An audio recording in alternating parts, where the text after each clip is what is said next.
Hi, my name is Genevieve Partington. I'm the country director of Amnesty International Ghana, and I'm very happy to join this conversation with Just for Women Africa.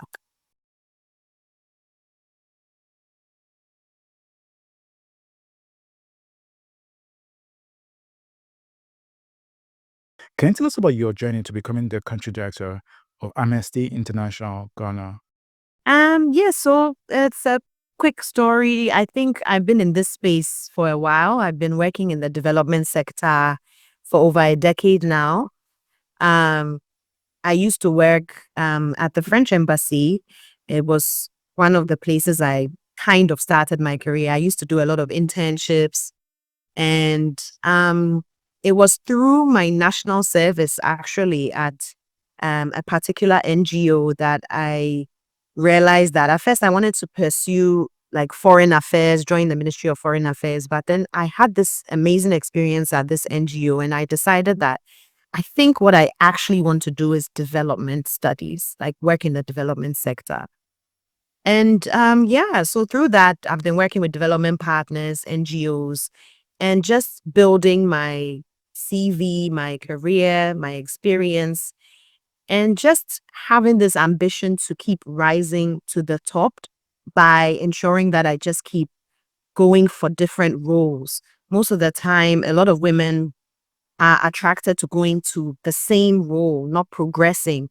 But that was not for me. That is not the plan I have for my life. It's just, I really wanted to accelerate my progress by going for something higher all the time whenever I apply for a different job.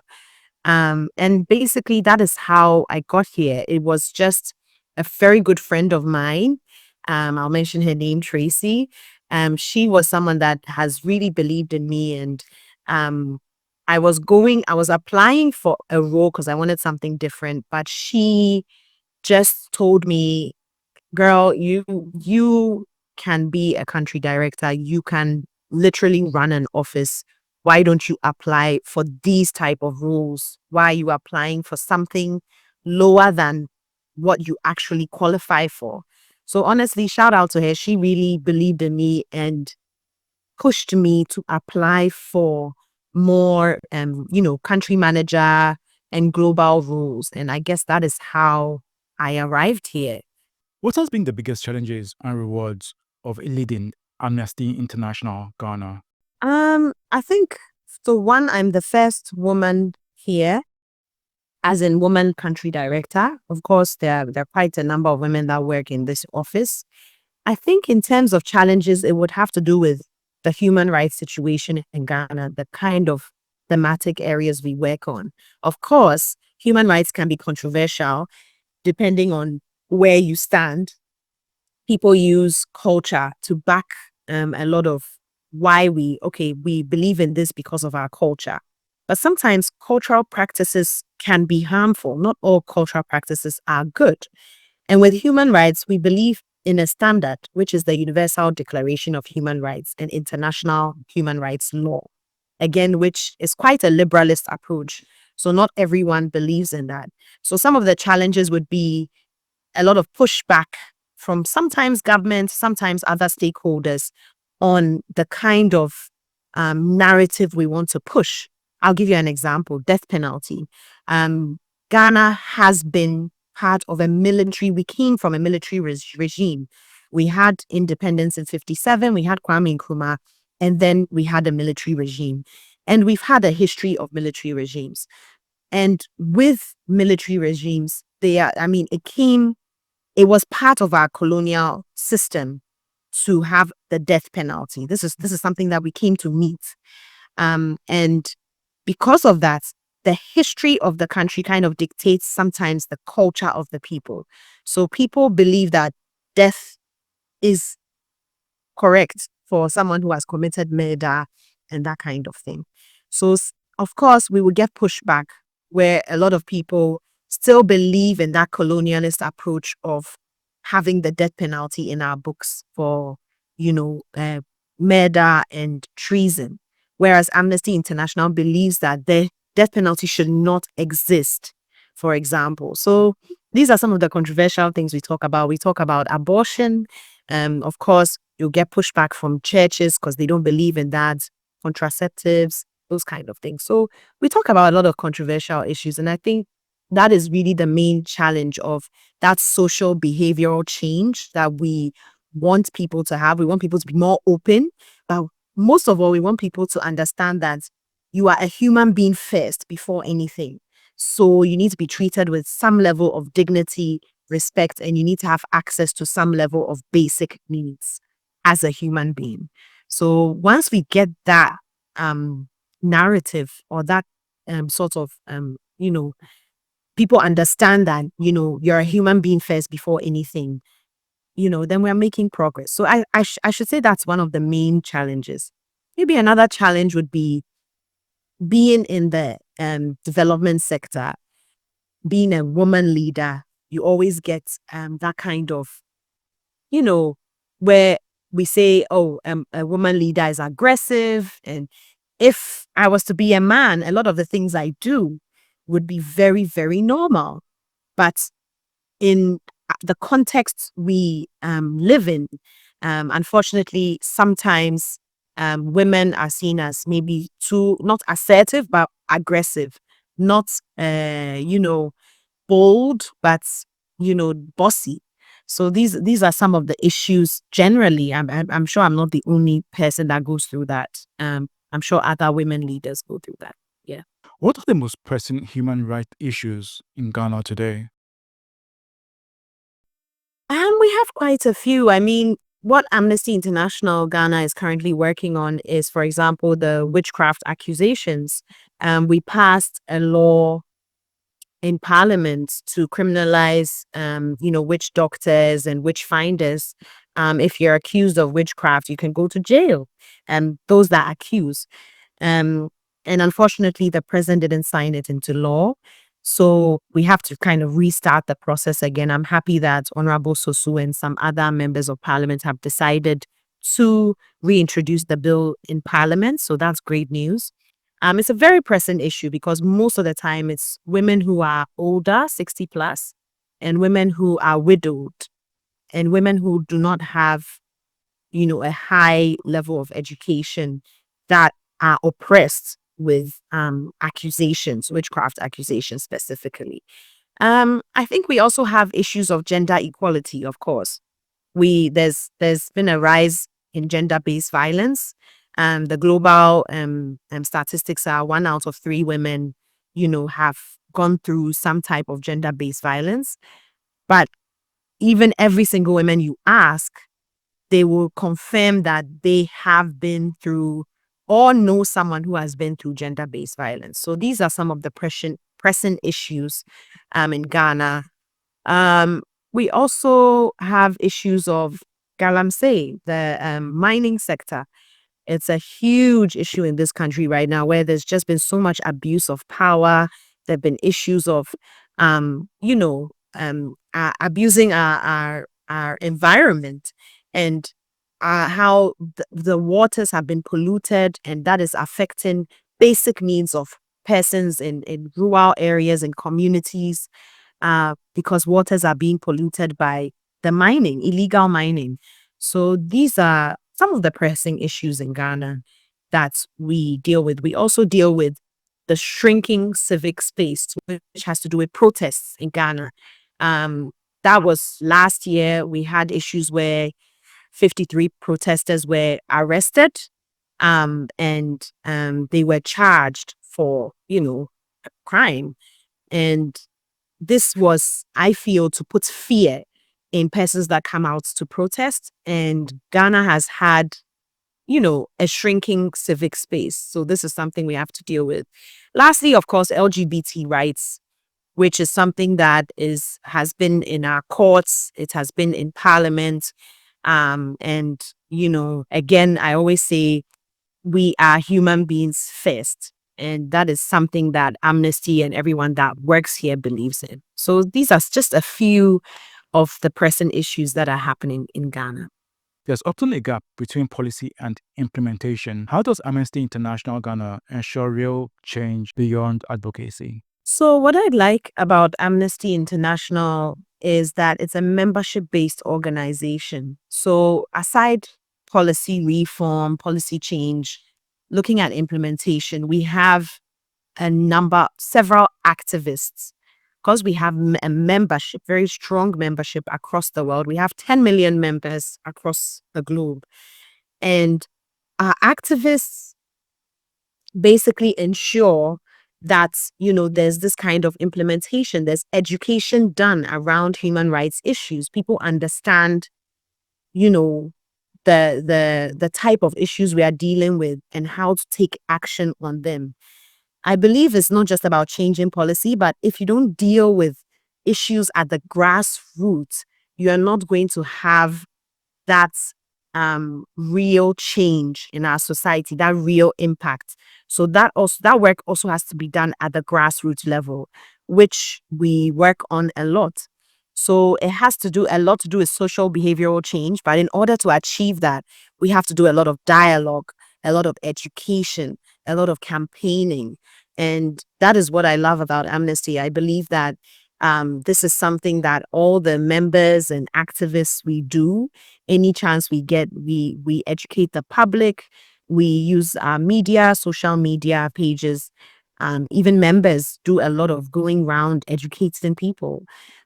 We also collaborate a lot. Collaboration is very important when it comes to implementation, supporting other organizations, but collaborating especially with government. Of course, if you want change, you also need to collaborate with government in a very positive way. Of course, they're not going to agree with everything we believe or stand for. However, to get their buy-in, you have to have dialogue.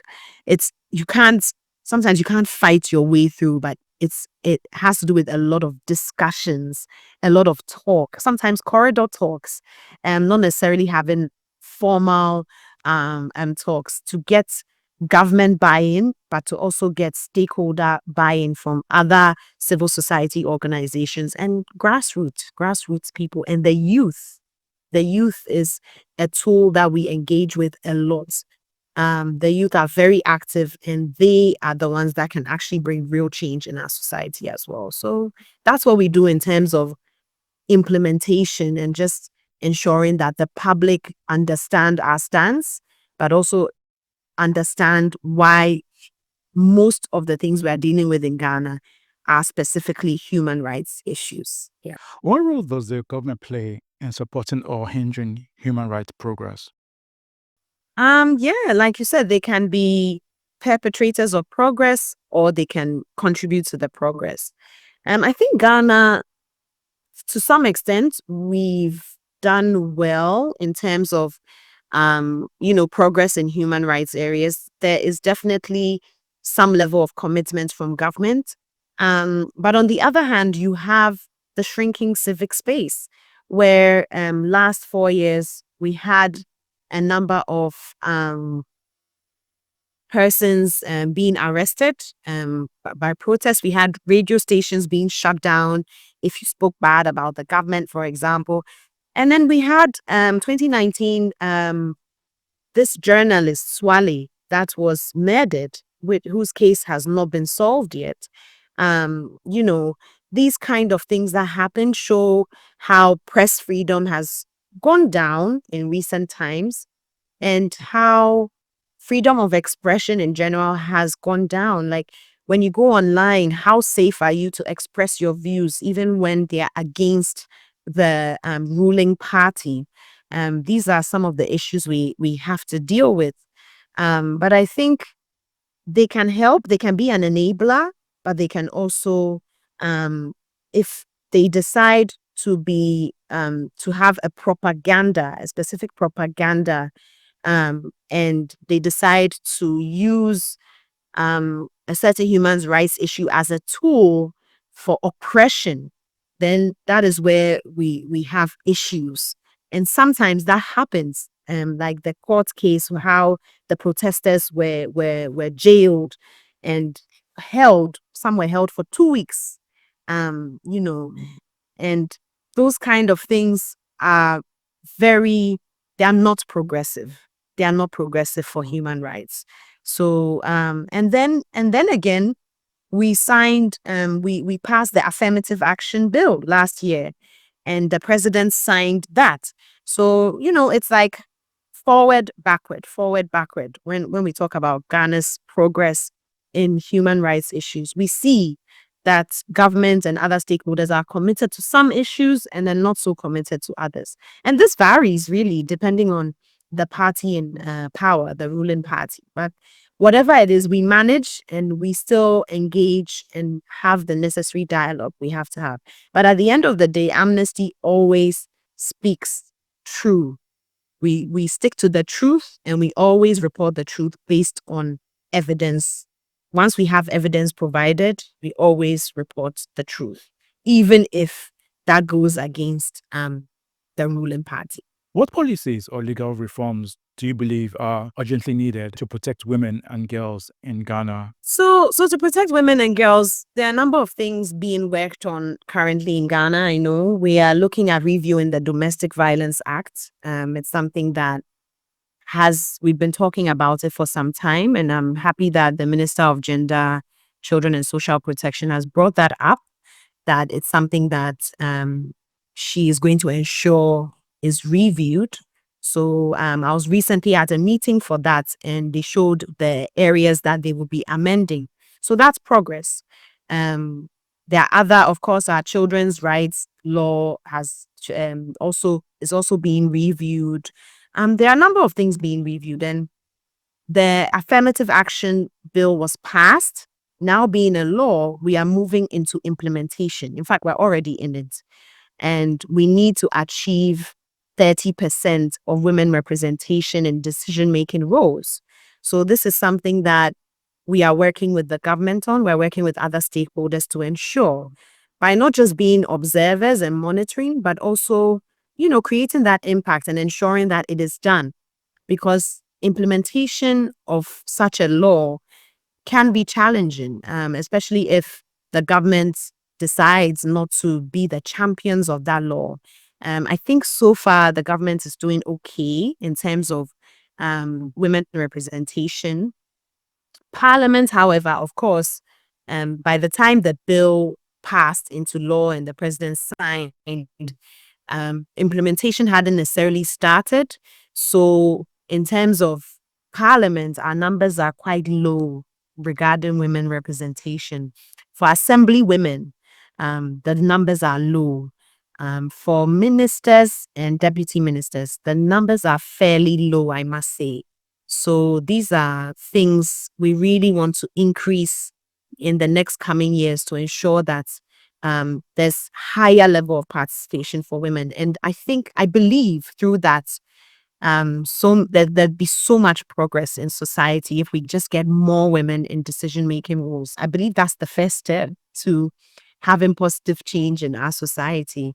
We always say that when you have women leaders, we saw it during COVID, most of the countries that had women in leadership, women as presidents and prime minister, actually did better during COVID than the countries that had men leaders. So I think there's just enough statistics to show that women can do it better. And, we're empathetic leaders, and we get the job done. So I'm just like, in order to make a lot of progress, to accelerate progress, we need more women, period. So I'm excited for that to happen. What are the key priorities for Amnesty International Ghana in the next few years? I think I've spoken quite a bit on them. We spoke about freedom of expression, so ensuring that protests are safe, training potential protesters on how to be safe during a protest, but also how to, ensure that their rights are respected. It's also about reviewing the Public Order Act, which currently gives quite a lot of power to the police, for example, during protests. We'll be looking at that. We'll be looking at equality and non-discrimination. So we'll continue with our gender-based violence, trying to eliminate stigma and reduce the numbers of gender-based violence. There's a lot of intimate partner violence going on. Education is needed, especially in the universities, tertiary schools, and high schools about sexual consent.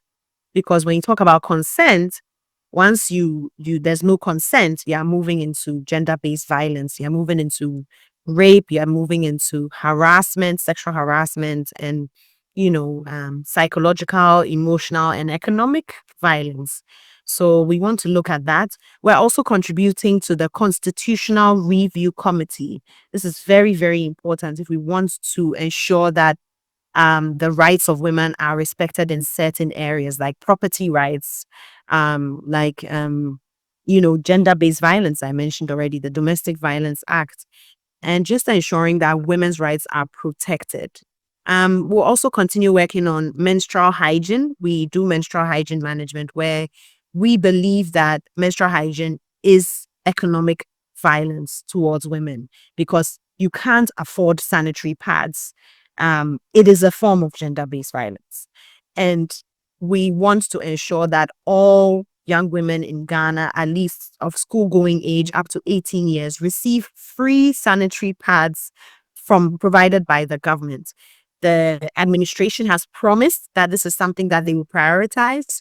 So I'm really hoping that progress will be made in that direction where sanitary pads will be provided to all the public schools in Ghana. And then we'll continue working on prisoner rights and death penalty. Death penalty, what we want to achieve is ensuring that all death sentences are commuted to life imprisonment. And we will be making a submission that death penalty should be removed completely from our constitution so that it is changed to life imprisonment should you commit a crime of murder or treason. These are things that we should have life imprisonment. In any case, nobody has been executed in Ghana for a long time now. Since the 90s, we've not executed anyone. So why are we still sentencing people to death? It doesn't correlate. So yes, so these are the issues we'll be continuing to work on. Gender-based violence is a major issue across Africa. What strategies have Amnesty International Ghana implemented to combat it? So I was speaking about sexual consent. We believe that these things stem from a younger age. Sometimes people enact gender-based violence, sometimes due to their economic situation, sometimes due to background, how they were brought up. They may be viewed and witnessed trauma. And based on culture as well, if you believe that women have a certain place in our society which is lower than men, if you are brought up with that kind of mentality, you are more likely to commit acts of gender-based violence. So we are doing a lot of dialogue and education for the young people, both young men and young women, on sexual consent, on how you need to respect both men and women. Regardless of gender, respect has to be there. Violence is never the answer. We don't believe in violence at Amnesty. So beating regardless of the gender is not something that we condone. So we do a lot of education in the junior high schools, senior high schools, and tertiary schools.